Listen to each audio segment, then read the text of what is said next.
Hey guys, welcome back. So now we're getting back into Devil's Reign Superior 4, to where not only do we get to learn a bit more about the Supreme Octopus, as far as how he thinks and how that's very different from 616 Otto, but also we get a few more details about his background, as well as a face-off between him and the Superior 4. So let's get into it. But first, if you're new to the channel, be sure to subscribe to catch the spills every week, and don't forget to hit that bell up top so we can squat up in the comments for the first hour.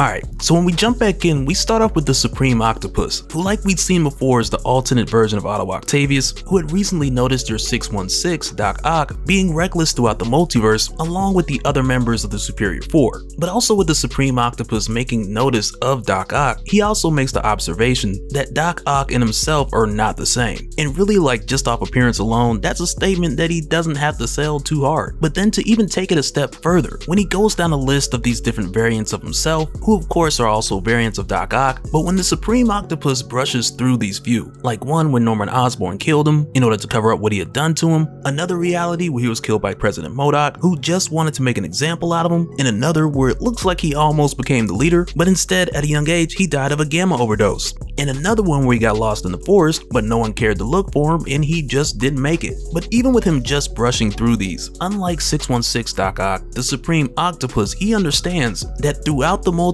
most other Ottos, in comparison, they peak at just being an impoverished child from a broken home. In the Supreme Octopus, he understands that throughout the multiverse, what he's become, with him being master of the mystic arts, leader of a nation, and his world sorcerer supreme, that he is the exception, not the rule, which is vastly different from Doc Ock, who just believes that there's a ton of different great Ocks out there. In this way of thinking, it really separates the two, because with the Supreme Octopus just randomly picking 4 other variants, he quickly sees the constant as far as what most other Ottos out there are like. But back over on Earth 616, you couldn't tell Doc Ock that this was the case, because when we jump back to him here at the Baxter building, he's been using the bridge for hours, with him looking for other variants of himself whose minds are worth siphoning, with also searching for potential universes to conquer. But with him literally spending hours using the bridge, the other Ottos get fed up, and the Hulk Otto's more or less like, okay, that's enough, he spent enough time on that thing, I'm about to go in there and end this. But we come to find out that also during this time where Otto's been searching, not only has he discovered with going to watch himself killed another version of himself that it had created a time paradox, but even the process of him looking over these different worlds, it expands his knowledge. But right in the middle of this, he's then interrupted by the Supreme Octopus, who gives Doc Ock a single and final warning to stop what he's doing, because when the dust settles, the Supreme Octopus will remain supreme while Doc Ock is just gonna end up dead or exiled, which right away has Doc Ock shook, because prior to this point he was not at all aware of the Supreme Octopus. And immediately after this interruption, he's then interrupted again when Hulk Otto snatches off the visor and yanks him out of the bridge. And with this happening, I can understand the frustration, because how you gonna have company over, but a majority of the time you got a headset on and you're just peeping into the multiverse. So I get it, it's kinda rude. But with Doc Ock getting snatched out the bridge, he lets them know that he came into contact with a multiversal consciousness, which made him aware that he was being observed. And he lets the others know like this could be serious business, and not just because of the cause and effect of his previous actions, but also with the addition of someone who is insanely powerful on a multiversal scale peeping over his shoulder. But the other guys, they're not trying to hear this, because they believe at this point Otto has just got this crazy obsession. And on top of that, Doc Ock believes that if it wasn't for him, then these guys wouldn't have been able to access the multiverse, almost as if they should thank him for bringing them in. But your Wolverine Ock, he ain't going for that, because him and the others, they've seen the multiverse before. But then when he tells Doc Ock that the difference between him and the others here is that at least they were smart enough to steer clear of their other variants, and that insult to Doc Ock's intelligence just springboarded the whole group into a 3-on-1 brawl, to where at one point Ghost Rider Otto hit Doc Ock with a penance stare, which Doc Ock kind of wiggles his way out of, or he just brushes off a bit easier than I would have expected. And I mean, I get it, like with an actual penance stare from the real Ghost Rider, whether it be Johnny Blaze, Danny Ketch, Robbie Reyes, like even in their case there's levels to it, to where you might see one person get completely incinerated and another turn just to a vegetable. But in this case with Doc Ock seemingly brushing it off because he refuses to quit, and that kind of had me like, I don't know. But then again, it is also gauged on how much someone's done or how bad it was, as well regardless if that individual even cares or has any remorse. And with Doc Ock's history of attempted murders, kidnapping, maiming, and body snatching, like, you would think he would sizzle just a little, but that's neither here or there. But through the course of this fight, a piece of wreckage hits the bridge and everybody gets sucked in. And also with them getting taken through so quickly, Doc Ock is not able to grab the panic switch, which, like we'd seen before, would be the only way that they can make their way home. And when they get pulled through, they arrive on Earth 7214, which, like we had seen before, this is the same Earth where we initially came across the Supreme Octopus, where we had got a brief demonstration of his power when we seen him attacking Atlantis. And it's pretty much here with the Superior 4, they kind of just fall into the aftermath. But it doesn't take too long with them being here, where they notice that whatever had happened here was a mass extinction event, with there also being signs of large amounts of radiation left in its wake.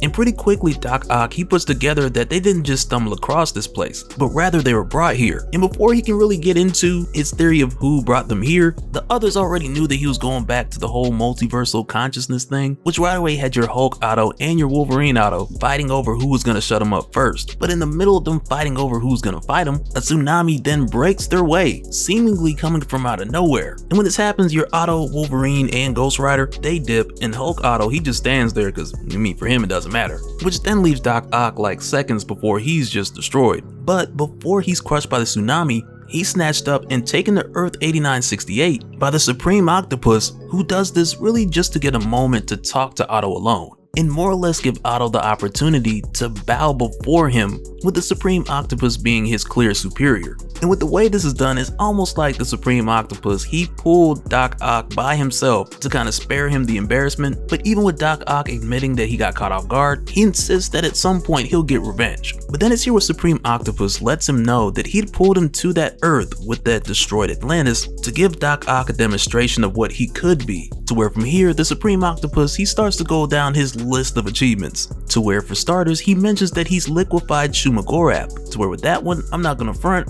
I kinda want receipts for that one, buddy, I don't know. But also he mentions that he's defeated Dormammu and that he's burnt Null to an ash, which for all we know, it just adds King of Black to the list of all his titles. But with a list like that, much like a lot of the other things we've seen throughout the Superior 4 so far, I'm really just taking it with a grain of salt. But it's here where he lets Otto know that he understands that Otto's not gonna just serve under someone as in the form of a true subordinate, because like we've seen, even with Doc Ock working with Wilson Fisk, that in itself was a means to an end. But with the Supreme Octopus saying this, he brings back the other three Ottos, which right away has Doc Ock kind of like, oh, okay, you guys are back, hey, let's jump them. And initially these guys, especially Ghost Rider Otto, they more or less have the notion that this isn't gonna go well, but once again, against their better judgment, they engage. And when this happens, the Supreme Octopus, he lets the other three Ottos know that 616 Otto, with everything he's doing, he has these guys operating well under their potential, and he extends his invitation to them, letting them know if they kneel before him, he'll truly expand their mind. And for a moment here, Doc Ock, he tries to do the team assemble thing and get everyone to attack the Supreme Octopus at the same time, but he just takes each and every one of them down one by one. And even with how he does this, like with just chaining up Wolverine Otto and even toasting your Otto Hulk, but in any case, with each of his counterattacks, you can tell that he's just doing enough to hold these guys back and really just make his point. And even when Ghost Rider Otto figures that he'll do a bit better, like if he has some sort of a mount, so he just grabs a random raptor to give himself a leg up in the fight, but Supreme Octopus just stops him in his tracks by summoning the icy tendrils of Icthalon, who's like a deep-cut ice demon who embodied stagnation and the resistance to change. So even still, it's pretty cool to see him use some of these deep-cut incantations from sources that are just not that common these days.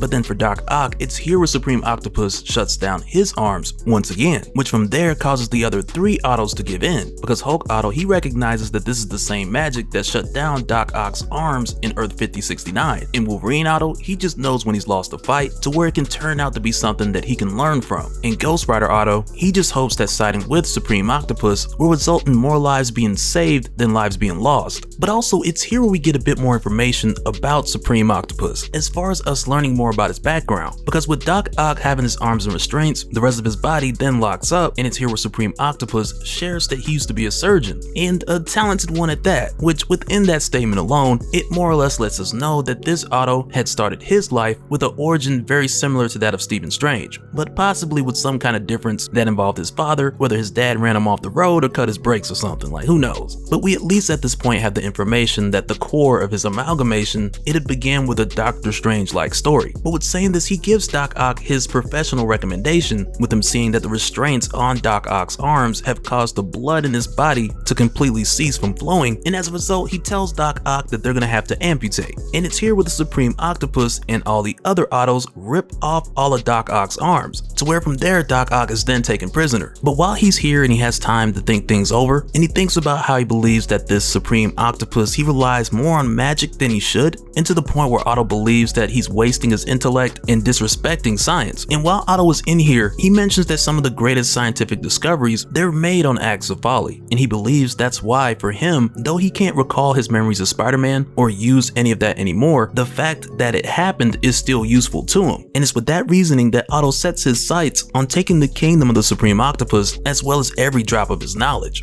because even in defeat, Dr. Octopus still sees himself as being the superior, though he's still locked away in the Supreme Sanctorum, which looks like something out of Horizon Forbidden West, but we'll see how this pans out for him. And so now real quick, I want to give a special shout out to all the patrons. Thank you guys for all of your support, and for anyone who's new here who wants more information on how to support the channel, I got a link below to where you can go to patreon.com/dopespill. But that'll do it for this one, guys. Let me know your thoughts down in the comments below, and we'll do it again in the next one. Alright, later.